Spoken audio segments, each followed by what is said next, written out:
First one we've got here is Gilly Malinsky, who is frustrated and quitting. I always like to consider the source whenever I have an opportunity to take a look at an article.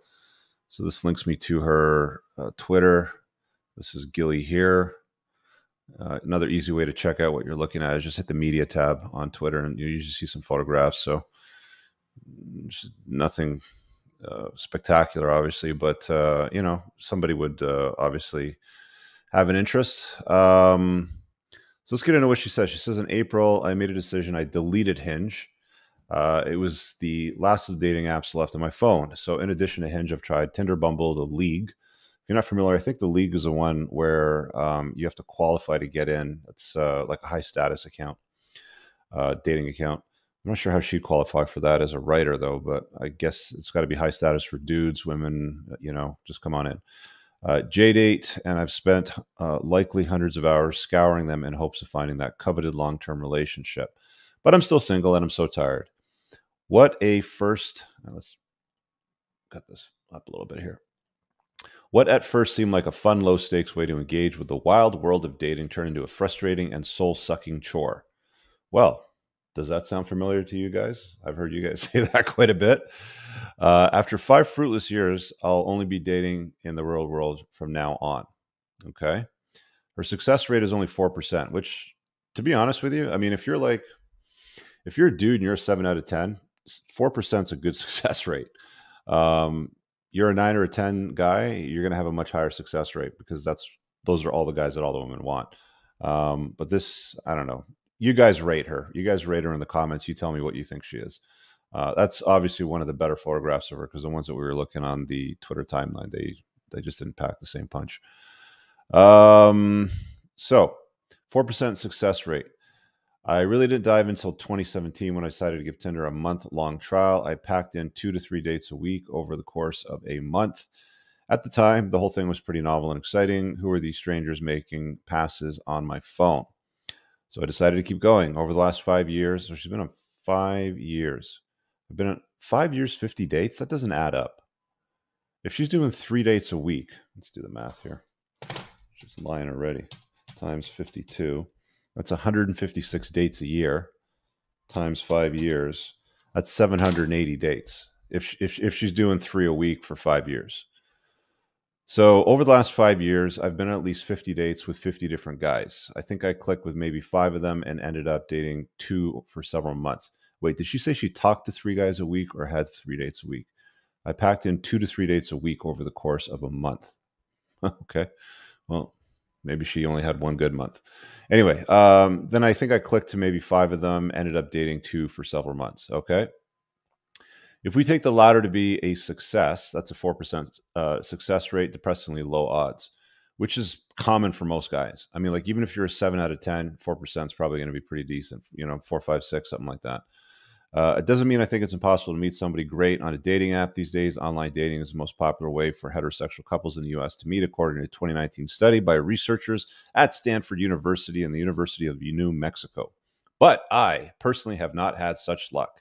Me.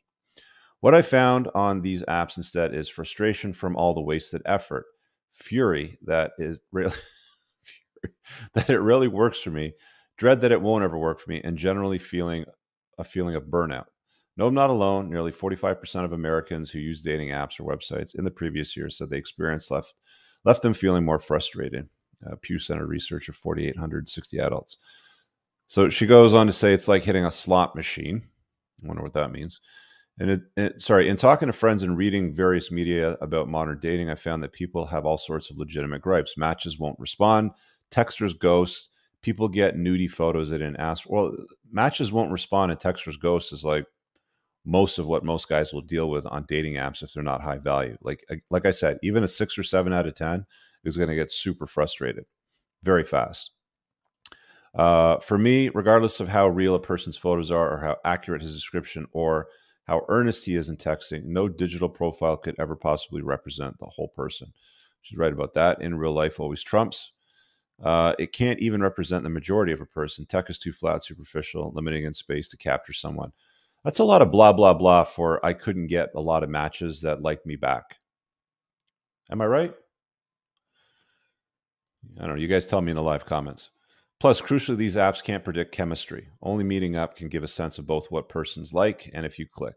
What I found going out with these 50 guys, again, 50 guys.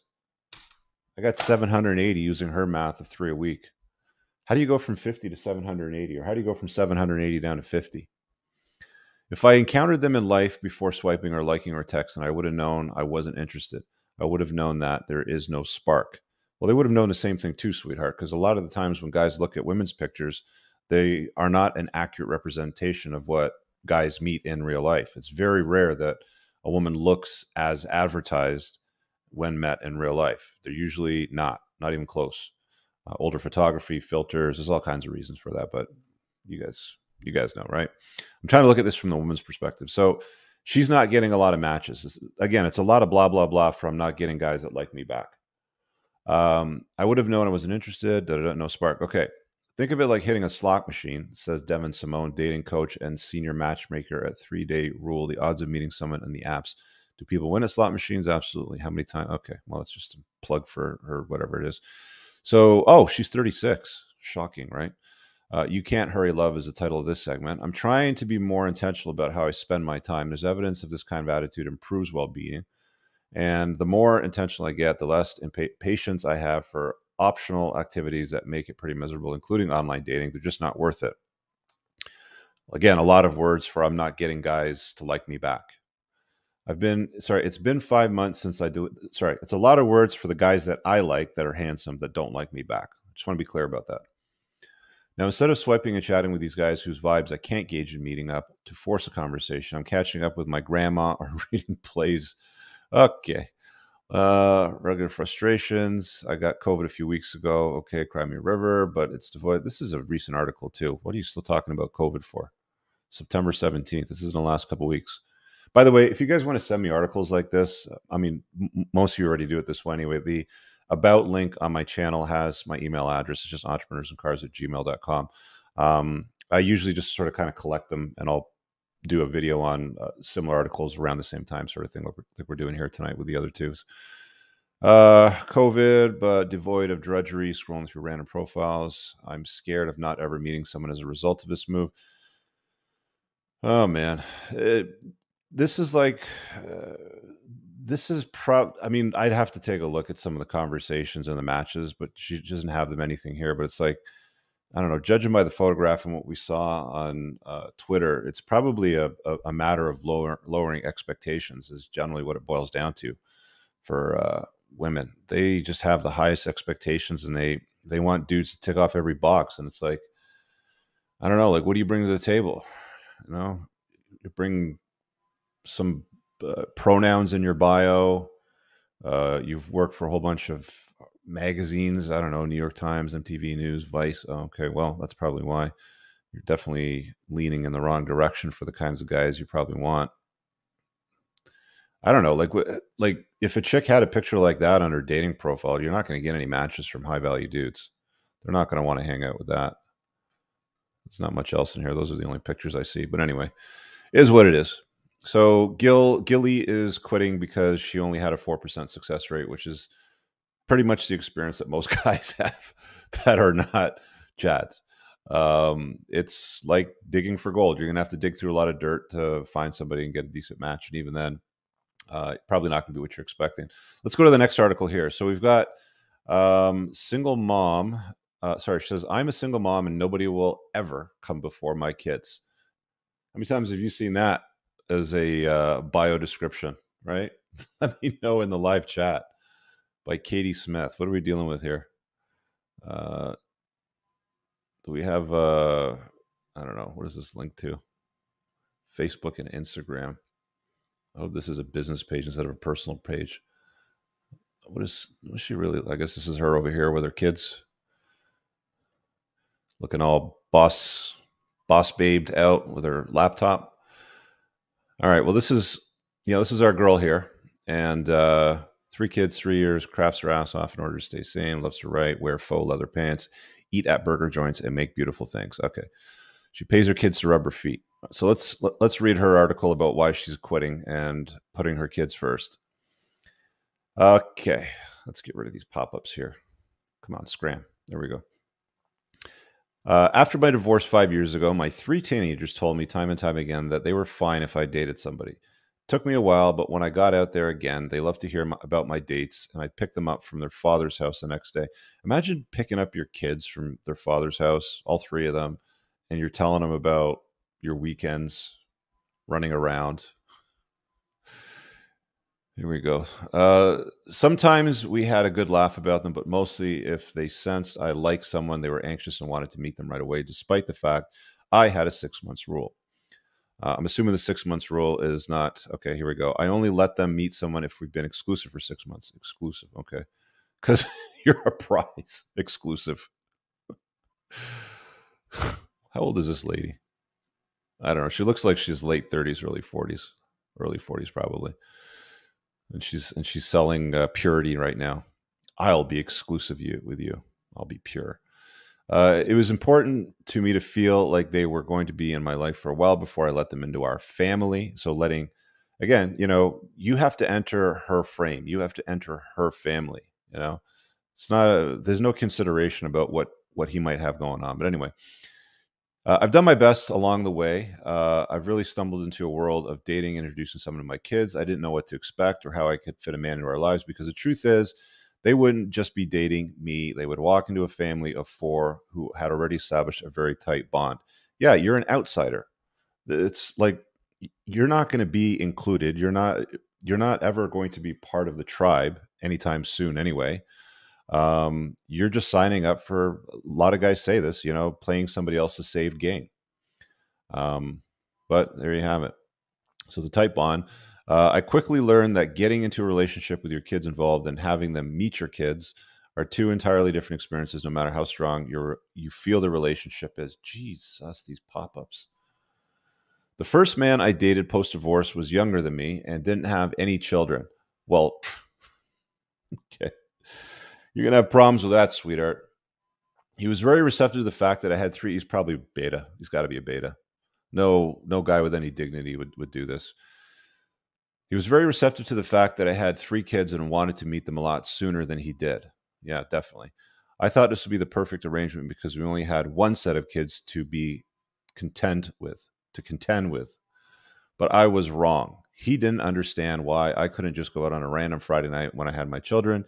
He didn't get to know some nights that I didn't have my kids. Sorry. He didn't get how some nights when I didn't have my kids, I just needed time to refuel and off and wanted to stay in and get a good night's sleep. He didn't understand why I couldn't cater him in the way that his previous girlfriends who didn't have kids had. Yeah. If a guy's going to sign up for a relationship with a woman, he's looking for a relationship. He's looking for a woman to complement his life and enter his frame and be available and want to, see him, sort of thing. And she's already starting this article with, well, the first man that I dated post-divorce was younger than me and didn't have any kids. So we've got this, I don't know, early 40s chick. I'm assuming dating a guy 5, 10, 15 years younger. Who the hell knows? She didn't say his age. And he doesn't understand what she's dealing with in her life. And he truthfully probably doesn't care, and he shouldn't have to care, but she wants him to care. And like, it's already destined to fail. It's like every single mommy story, right? He didn't want my kids and none of them. For a while I tried, but I fizzled fast and realized it was killing me to give him everything he needed. Be fun, not fall asleep on the sofa on a date night before 9, be spontaneous for a weekend getaway, and shuffling around my kid's schedule, asking my ex to take on nights. Oh, come on, another pop-up. Where did it go to? Be spontaneous, take on nights they were scheduled to be with me. It was nearly impossible. I felt like I was failing as their mom. I had less energy. I wasn't able to. Well, you didn't want to make it work with the kid's father. Why would you want to make it work with some random dude that's younger than you with no kids that your kids don't have any real connection with anyway? I wasn't able to remember the school activities. Honestly, I wasn't my best self because I didn't have enough time to tend to my own needs, which is a huge part of being a mommy. You can't pour from an empty cup after all. So I pulled back and told myself I had to reevaluate my time and that I needed to be a mother first. There it is. My kids will always come first. You guys have seen it. I've got 4 little superhumans or some shit like that, right? Nobody cares. No real man cares anyway. But a real man would step up and be the father that stepped up. Nope. Clearly she's having problems with that.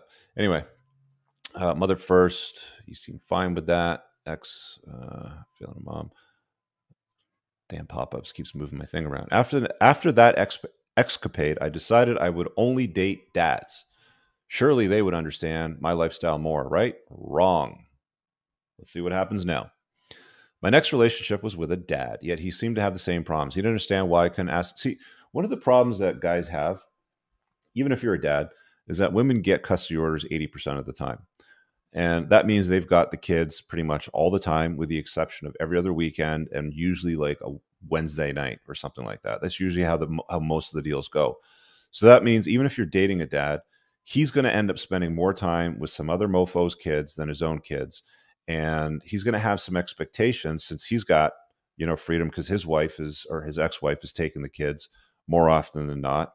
And most of his money flows to her. He's going to have some expectations, and you're not going to be able to meet them because you're too exhausted because you generally have most of the custody. Anyway, same problems. He didn't understand why I couldn't ask my kid's father to take them more so we could go on vacation. There it is, right? She obviously has more custody than he does. He wanted to go on vacations and do stuff, and she didn't want to do that because it would require schedule changes and custody changes and stuff like that. And I would imagine if that changes too often, then there's going to be some money that she's going to lose that he'll end up gaining if he's got the kids more because of his demands to go on vacations. She doesn't talk about that though, right? Like, she's not being honest here in this article. He wanted more time alone with me and without our kids. He wanted me to stay at his house on nights. He didn't have any kids, but my oldest son was at home. My son was old enough to be by himself, but he insisted. And sure he was, but that wasn't the point. He didn't seem to get that I didn't care about the nightlife or going out. I cared about spending that time with my kids. So it's all about kids. So why are you dating? Because I can't get it back. It would be different if I had full custody of them, but I don't. I don't get to see them all the time. Oh boy. And when they are with me, they come before anyone else. Ultimately, this relationship ended after a few years, and I realized something. If putting my kids first has to mean I'll be single, I'm okay. Well, no, you're not, because you're bitching about it in an article here right now. I thought I'd be with my kid's father forever, but that didn't end up happening. How do I know my next relationship I'm in will last? I mean, I don't. The truth is, no one can have that kind of insurance. But the one thing that I do know is that I've got 3 kids that still need me. So all my children. So you're going to spend all your time with teenagers that you think need you, even though you've got spare time alone. But then you're going to bitch about not having a guy, or because you're putting your kids first. I guarantee this chick's running some FWBs right now. That's all she's doing. They have time to get. They get to have me first. That means if they're sick, even though they're this is all virtue signaling. It's all posturing. If they need me for emotional support, I'll make that okay. Do things on vacation, night away. My experience with dating as a single mother has given me further proof that most of the relationship load falls on the mother. Falls on the mother. Sorry. No, it doesn't. No, it does not. That is a bizarre statement to make. My experience with dating as a single mother has given me further proof that most of the relationship load falls on the mother. Dude is trying to take you on a vacation, um, organizing that, and there's no collaboration on that. Me. I'm a victim. We have expected to be the caretakers for the kids. No, you have not. Fathers are very happy to be caretakers for the children, but moms generally don't let them because they want the custody so they can get control and get the money. I covered that in my book, by the way. There's at least it's covered on the chapter on dating single mommies. Even in the marriage chapter, you'll understand the dynamic differences, and it's not good or bad. It just is what it is, right? It's not, it's not a bug. It's a feature of the dynamics between men and women. When you understand them, then you know how to deal with them better. We have expected to excel professionally, be independent, look amazing, and not let ourselves go, whatever that means. It means don't get fat. And then we get into a relationship. We're expected to make our man feel important enough so that he doesn't feel neglected or left out. Yeah, correct. That's why it's called a relationship. Why would he be exclusive with you? Why would he abandon his sexual strategy to be exclusive with you if you're not giving him what he needs, lady? Come on. And then you're wondering why it's not working out. So she's complaining that she's expected to be a professional, be independent, look amazing, and then deal with the whole relationship component. The first two there, excel professionally and be independent, That's a lie that, you know, society sold you. That's toxic feminism. That's the matrix, whatever it is you want to call it. But you don't want to do the work to manage the relationship. So instead, you write an article to complain about it and why you're going to put your kids first. Anyway, I can tell you from experience, it's an impossible feat, and I'm more than happy to let go of all that nonsense, do what feels right for me. Because the truth is, my love life can wait, but my kids can't. Invest in pet food, guys. Cat food, dog food. You know, the little fluffy white dogs, stuff like that. This is who this is selling to. Hey guys, I really hope that you enjoyed that short clip. If you did, consider supporting the creation of content by checking out my supplement line. Pinned in the top comment below of this video in the comments, there's a link to the unpluggedalpha.com/shop. When you click through, you'll be able to land over here, and the entire lineup is broken down by category that it performs best in: estrogen metabolism, fat burning, your foundational essentials for health, immune health, performance, and testosterone support. If you check out with coupon code ALPHA10, you'll get 10% off on your first order. There's also the option to use the subscribe and save model, where regular shipments will be sent over to you on a regular basis, and that gives you a little bit of a discount, and your supplement facts are always broken down over here. Thanks for watching. I hope you guys have an awesome day. And again, check out that link. It's pinned in the top comment below in this video. Peace out.